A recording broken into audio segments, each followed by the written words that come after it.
Am I the asshole for swapping my sister's wedding dress with a replica from a historical drama an hour before the ceremony? My sister, Chloe, 28F, has always been the golden child. So when she announced her engagement to a man whose family practically owns the city, my parents tripped over themselves to fund a lavish six-figure wedding.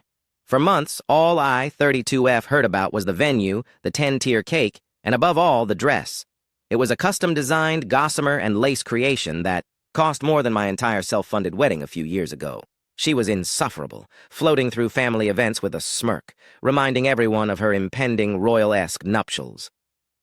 The night before the wedding, I went to grab my purse from her hotel suite and saw her tablet light up with messages. It was from my husband, Mark, 34M. My blood ran cold as I read back through months of their affair. They weren't just sleeping together. They had a plan. Chloe would marry her wealthy fiancé, secure the lifestyle, and then, a year or so down the line, run away with my husband. It was all there.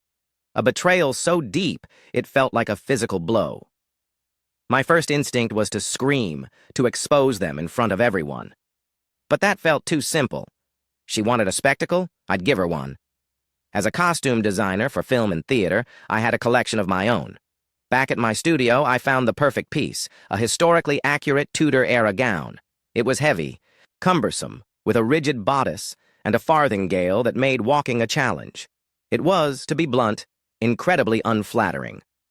An hour before the ceremony, while she was getting her makeup done, I snuck into her bridal suite. Her prized dress was hanging there, practically glowing. It took me less than 5 minutes to swap it with my Tudor monstrosity and walk out with the designer gown in a garment bag. The explosion of chaos was everything I imagined. Her screams echoed through the hotel. My family was horrified. They called me a monster, a jealous freak who couldn't handle her sister's happiness and ruined the most important day of her life. They still don't know the real reason I did it. As far as they're concerned, I committed an unforgivable act of sabotage. But I think I just gave her a costume fitting for the deceitful role she was playing. So, am I the asshole?